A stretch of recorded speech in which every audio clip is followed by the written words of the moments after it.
पंजाब का एक डीएनए है और ये डीएनए ये कहता है कि अगर आखिरी बॉल हो, 2 स्कोर चाहिए हो, तो आप विकेट से बाहर निकल के खेल जाएं। अल्लाह जो चाहे करे और फिर आप देखें उसको। मेरा ख्याल ये सुप्रीम कोर्ट ऑफ पाकिस्तान में जो कुछ हो रहा है ये पंजाबी डीएनए है कि ये सब लोग क्रीज से बाहर निकल के आखिरी बॉल पे छक्का मारने की कोशिश कर रहे हैं।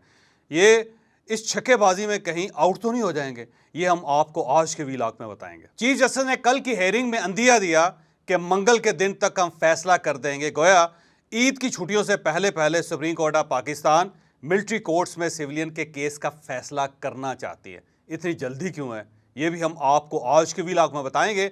और जस्टिस काजी फायद ईसा साहब ने 30 सफ़ात का नोट लिखा और वो note supreme court of Pakistan की वेबसाइट से चंद मिनटों बाद गायब हो गया। ये नोट कहाँ चला गया और काजी फायद ईसा साहब के साथ ऐसा क्यों स्लोग हो रहा है, ये भी हम आपको आज के वीलॉग में बताएंगे।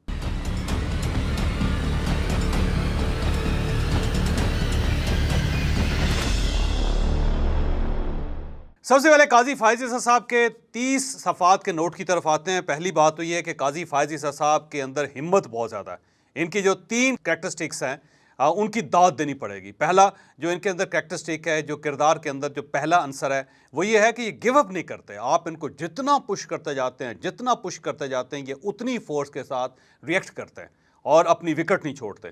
तो ये बड़ी हैरानकुन बात है और ये पाकिस्तान में मेरा नहीं ख्याल कि कुछ ज़्यादा लोगों में ये सिफत होगी। तो इनके अंदर ये बहुत बड़ी सिफत है। दूसरा ये है कि ये अनथक लिखने वाले आदमी हैं। ये ख़त लिखते हैं, ये नोट लिखते हैं, ये फैसले लिखते हैं। फैसले भी इनके कई के सफ़ात पे मुश्तमिल होते हैं। तो कल यानी परसों एक दिन छोड़ के जब 9 रुकनी बेंच बना और काजी फायद ईसा साहब उस बेंच से उठ के चले गए, तो उसके बाद इन्होंने 30 सफ़ात का एक नोट लिखा और बड़ी तफसील के साथ नोट लिखा। तो 30 सफ़ात इतने थोड़े से टाइम में लिखना और उसके अंदर बाकायदा आर्गूमेंट देना वाकई बड़ी बात है और काजी फायद ईसा साहब का ये भी कमाल है। और तीसरी बात यह है कि ये जब किसी के साथ जंग लड़ते हैं तो काजी फायद ईसा साहब फिर वो जंग में पीछे नहीं हटते। तो अब ये क्योंकि अदलिया के साथ अपने कोलीग्स के साथ जंग लड़ रहे हैं, तो ये जंग लड़ते चले जा रहे हैं। और इससे पहले जनरल फैज़ साहब के साथ इन्होंने एक जंग लड़ी थी और बिल आखिर काजी फायद ईसा साहब अकेले होने के बावजूद, और जब सुप्रीम कोर्ट ऑफ पाकिस्तान के अपने कोलीग्स इनको सपोर्ट नहीं कर रहे थे, उस वक्त भी काजी फायद ईसा ने वो जंग जीती थी। तो मेरा ख्याल ये है कि ये इस जंग को भी जीते बगैर पीछे नहीं हटेंगे। तो काजी फायद ईसा साहब के 30 सफ़ात के हम नोट की तरफ आते हैं। उन्होंने एक नोट लिखा जिसमें उन्होंने कहा कि सुप्रीम कोर्ट ऑफ पाकिस्तान में फ़र्द वाहिद फ़ैसला कर रहा है और ये फ़र्द वाहिद को फ़ैसले नहीं करने चाहिए और मेरे साथ बड़ी ज़्यादती हो रही है। बल्कि उन्होंने ये तक मिसाल दी कि जस्टिस गुलजार साहब के दौर में जस्टिस उमर अता बंदियाल साहब सीनियर मोस्ट जज थे। तो जस्टिस गुलजार हर मामले में जस्टिस उमर अता बंदियाल को अपने साथ रखते थे और इनसे मशवरा करके चलते थे।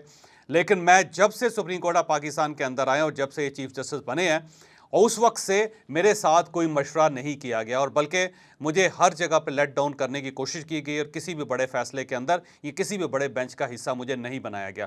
तो इस पर उन्होंने एतराज़ किया। फिर उन्होंने ये कहा कि अगर ये इंसानी हकूक़ का मसला है तो फिर जो पुराने केसेस हैं उनमें इंसानी हकूक़ कहाँ चले गए, ये उन्होंने कहा। फिर उन्होंने ये भी कहा कि चीफ जस्टिस ऑफ पाकिस्तान के पास फुल कोर्ट बुलाने के लिए टाइम नहीं है, लेकिन ये दरख्वास्त गुजार को भी बुलवा लेते हैं और उनके वकलाओं को भी अपने चैम्बर में बुला लेते हैं। यानी कि उन्होंने मिसाल ये दी कि लतीफ़ खोसा साहब और एतजाज़ अहसन साहब को जिस तरह जस्टिस उमर अताब बंदियाल साहब ने अपने चैम्बर में बुला के उनसे एडवाइस की और उसके बाद अगले ही दिन ये बेंच बन गया। तो ये उस तरफ उसकी मिसाल दे रहे हैं। और अभी ये नोट वहाँ पर मौजूद था और कौम इसको पढ़ने की कोशिश कर रही थी, तो ये नोट अचानक वहाँ से गायब हो गया और उसके बाद ज़ाहिर मीडिया के पास तो था। फिर ये नोट जब हटाया गया तो ये सबसे बड़ी खबर बन गई और इसने मीडिया और सोशल मीडिया को अपनी तरफ खींच लिया और उसके बाद ये नोट अब वायरल है हर तरफ। अब सवाल ये है कि जस्टिस उमर अताब बंदियाल साहब बहुत सीनियर जज हैं और उससे पहले बहुत अच्छे वकील थे और इनकी पूरी ज़िंदगी जुडिशरी के अंदर गुजरी है और समझदार आदमी भी हैं। तो मुझे समझ नहीं आ रही कि इस नोट को वहाँ से सुप्रीम कोर्ट ऑफ पाकिस्तान की वेबसाइट से हटाने की ज़रूरत क्या थी, क्योंकि अगर ये वहाँ रहता तो इसको पढ़ने में लोगों को बड़ा टाइम लग जाता और फिर इससे चीफ जस्टिस ऑफ पाकिस्तान के वक़ार में इजाफा भी होता, इनकी इज़्ज़त में इजाफा भी होता। लेकिन चीफ जस्टिस साहब ने इसे हटा के या फिर रजिस्ट्रार साहब ने इसे हटा के एक तो बड़ी खबर बना दिया, दूसरा काजी फायद ईसा साहब को उनके वेट से ज़्यादा इसका फ़ायदा हुआ और वो अब जो कल की हेयरिंग है वो नीचे चलेगी और काजी फायद ईसा साहब का नोट और उसकी खबर जो वो बहुत ऊपर चलेगी। तो ऐसे ही हरकत करने की मुझे समझ नहीं आई कि ज़रूरत क्या थी। बहरहाल काजी फायद ईसा साहब ने नोट लिख के और उसमें नुक्ते उठा के ये जो 7 रुकनी बेंच है इसकी अखलाकी जो इक़दार हैं या इसकी जो अखलाकी वैल्यू है उसको बहुत ज़्यादा कम कर दिया। अब अगर चीफ जस्टिस ऑफ पाकिस्तान ये 7 रुकनी बेंच को फैसला करता भी है तो उस फैसले की कोई अखलाकी वैल्यू नहीं रहेगी। तो ये काजी फायज ईसा साहब के नोट ने ये कमाल किया। अब हम आते हैं चीफ जस्टिस ऑफ पाकिस्तान के उस संदिया की तरफ जिसमें उन्होंने ये कहा कि मंगल तक इसका फैसला हो जाएगा और मंगल आखिरी वर्किंग डे है, उसके बाद ज़ाहिर ईद की छुट्टियां हो जाएंगी। तो चीफ जस्टिस ऑफ पाकिस्तान की पूरी कोशिश है कि ये केस मंगल तक वाइंड अप हो जाए और अब ज़ाहिर 2 हेयरिंग्स इसकी होंगी, एक मंडे को होगी और दूसरी फिर मंगल को होगी और उसके बाद इस केस को कंक्लूड कर दिया जाएगा। लेकिन गवर्नमेंट की तरफ से एक डेवलपमेंट ये हुई कि गवर्नमेंट ने अपने 3 वकला मैदान में उतार दिए हैं। वज़ीर आज़म साहब की तरफ से फ़रोग नसीम साहब दलाइल देंगे और ख्वाजा आसिफ साहब की तरफ से इरफान कादर साहब दलाइल देंगे और वज़ीर दाखिला राना सनाउल्लाह साहब की तरफ से शाह खावर साहब पेश होंगे। तो अब गवर्नमेंट ने जो अपने 3 वकला पेश किए हैं, मंडे को ये 3 वकला थोड़ा सा वक्त लेने की कोशिश करेंगे और ज़ाहिर चीफ जस्टिस ऑफ पाकिस्तान को इन्हें वक्त देना पड़ेगा और अगर ये वक्त नहीं दिया जाता इनको तो फिर ज़ाहिर है फौरी तौर पर फैसला हो जाएगा और फिर ये फैसला मज़ीद कंट्रोवर्शियल हो जाएगा। और अब अगर चीफ जस्टिस ऑफ पाकिस्तान तीनों वकला को टाइम देते हैं तो जाहिर है ये फिर अपने दलाइल देंगे और उस दलाइल में मेरा ख्याल है 3-4 दिन मज़ीद गुजर जाएंगे और फिर इस फैसले को यकीनन ईद के बाद ले जाना पड़ेगा, जो जाहिर है चीफ जस्टिस या अदलिया नहीं चाहती कि ये फैसला ईद के बाद तक जाए क्योंकि इस दौरान बहुत कुछ हो जाएगा। लेकिन अब गवर्नमेंट की तरफ से 3 वकला आ चुके हैं और इन 3 वकला को सुनना भी ज़रूरी है। तो चीफ जस्टिस ऑफ पाकिस्तान जितना भी इनके ऊपर प्रेशर डाल लें, मेरा ख्याल ये है कि वकील 4-4, 5-5, 6-6 घंटे बोल के बहुत सा टाइम कंज्यूम कर लेंगे, जिसके बाद ज़ाहिर अदलिया के पास इतना टाइम नहीं बचेगा कि वो ईद से पहले पहले ये फैसला कर सके।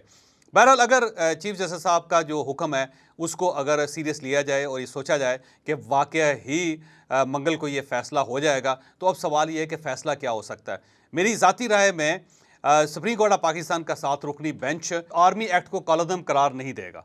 अब सवाल ये है कि क्यों कालादम करार नहीं देगा। उसकी बुनियादी वजह यह है कि अगर ये फुल कोर्ट होता तो फुल कोर्ट किसी भी कानून को उड़ा सकता है, लेकिन क्योंकि ये 7 रुकनी बेंच है तो 7 रुकनी बेंच किसी कानून को कालादम करार नहीं दे सकता। इसीलिए चौधरी एतजाज़ अहसन साहब और लतीफ़ खोसा साहब की पूरी कोशिश थी कि ये किसी न किसी तरह इसको फुल कोर्ट में कन्वर्ट कर लें ताकि फुल कोर्ट होगा तो एक ही बार में आर्मी एक्ट को ख़त्म कर सकता है। लेकिन अब क्योंकि ये फुल कोर्ट नहीं है, 7 रुकनी बेंच है, तो ये 7 रुकनी बेंच आर्मी एक्ट को ख़त्म नहीं कर सकता। लेकिन मुझे यूँ महसूस होता है कि जो 2 दिन की मैंने कार्रवाई सुनी है कि ये बेंच कुछ गाइडलाइंस दे देगा और ये आर्मी एक्ट को इसी तरह इंटैक्ट रखेगा। कल भी जो चीफ जस्टिस और बाकी मोअज़्ज़ज़ जजेस ने पूछा और उनके पूछने से या उनके रिमार्क से यूँ महसूस होता है कि वो आर्मी एक्ट को कायम रखना चाहते हैं लेकिन कुछ गाइडलाइंस बनाना चाहते हैं और इन गाइडलाइंस की रोशनी में कहा जाएगा कि आप सिविलियन के मुकदमों को मिलिट्री कोर्ट्स में आप समाअत कर सकते हैं उनकी, लेकिन ये गाइडलाइंस होगी और गाइडलाइंस में पहली गाइडलाइन ये होगी कि फ़ौज जिस मुल्ज़म का भी मुकदमा मिलिट्री कोर्ट में चलाना चाहती है पहले उसकी एक पूरी फ़ाइल बनेगी, उसके अंदर सबूत लगेंगे और फ़ौजी हुकाम ये सबूत लेके इंसदाद दहशतगर्दी की अदालत में जाएंगे, वहाँ पे जज साहब के सामने ये सबूत पेश करेंगे और फिर दलाइल दिए जाएंगे और अगर जज साहब मुनासिब समझेंगे कि वाकई मुल्ज़म के बारे में कवानीन और साथ साथ सबूत मुकम्मल हैं तो फिर हो सकता है कि सिविल जज या इंसदाद दहशतगर्दी का जो खुसूसी जज है वो फौरी तौर पे इजाज़त दे दे फ़ौज को कि आप इस मुल्ज़म को ले सकते हैं और इसका मुकदमा आप मिलिट्री कोर्ट में चला सकते हैं। और अगर जज साहब मुतमईन नहीं होंगे तो फिर वो मुल्ज़म मिलिट्री के हवाले नहीं किया जाएगा, फिर उसका मुकदमा इंसदाद दहशतगर्दी की अदालत में ही चलेगा। दूसरी गाइडलाइन ये हो सकती है कि जिस शख्स का भी मुकदमा मिलिट्री कोर्ट में चले उस मुकदमे की कार्रवाई पब्लिक की जाए ताकि लोग उसको देख सकें, लोग उसको सुन सकें और फिर मुल्ज़म जो है उसको अपना वकील रखने का पूरा इख्तियार दिया जाए कि वो किसी भी शख्स को अपना वकील बना सकता है। और जब हेयरिंग हो तो बाकायदा सबूतों के साथ मुल्ज़म के बारे में ये फ़ैसला किया जाए कि ये सबूत है और मुल्ज़म ने वाकई इस मामले में इकरार किया है और इसके बाद फिर उसको सज़ा दी जा रही है।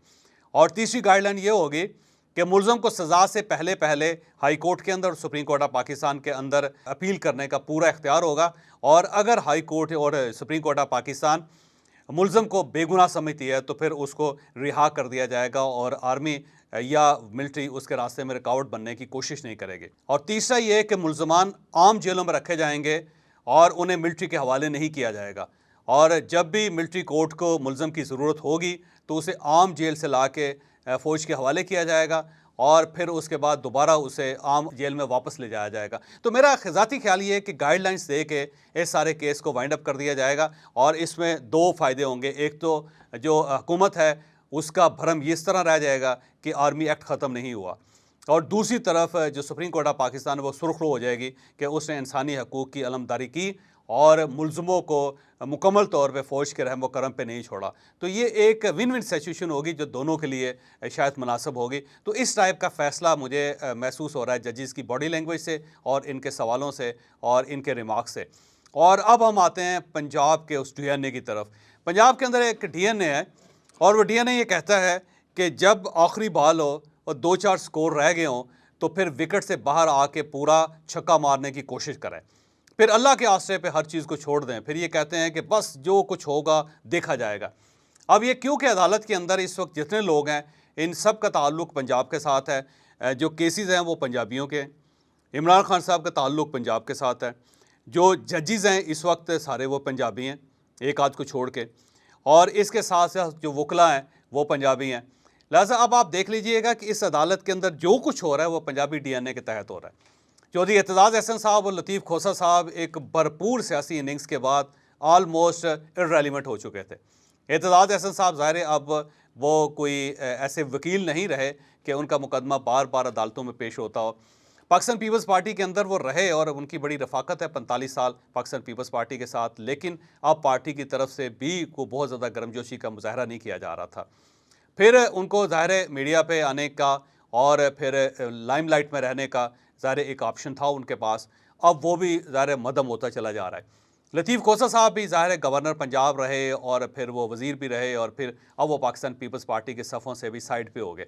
तो ये दोनों क्योंकि लाइमलाइट में रहने वाले लोग थे और अब अपने आप को इर्रेलेवेंट फील कर रहे थे, तो इन्होंने कहा कि आखिरी बॉल है उस पर छक्का मारने में कोई हर्ज नहीं है। तो ये उस वक्त इमरान खान के पास चले गए जब इमरान खान साहब के लिए कोई वकील दस्तयाब नहीं था पाकिस्तान में।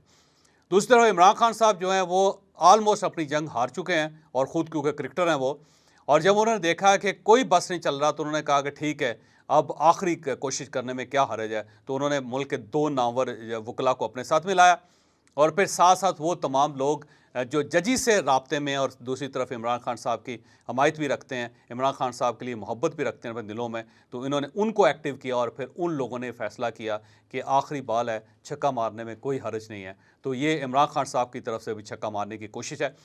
और तीसरा, अदलिया के अंदर जो तकसीम है इस वक्त, उस तकसीम ने भी ये एक DNA पैदा किया, एक एफ़र्ट पैदा की, एक जरासीम पैदा किया कि हमें कोशिश करनी चाहिए कि आखिरी बॉल है, छक्का मार लेना चाहिए, क्योंकि काजी फ़ायज़ ईसा साहब का नोटिफिकेशन जारी हो चुका है और काजी फ़ायज़ ईसा साहब अब नामज़द चीफ जस्टिस ऑफ पाकिस्तान है। अब इन्हें कोई रोक नहीं सकता। तो काजी साहब के आने से पहले पहले हमें आखिरी कोशिश कर लेनी चाहिए और आखिरी बॉल पे आखिरी छक्का मार के इस्टेब्लिशमेंट को चित कर देना चाहिए। उसका फ़ायदा ये होगा कि शायद आने वाले दिनों में हमारे मामला दुरुस्त हो जाएँ।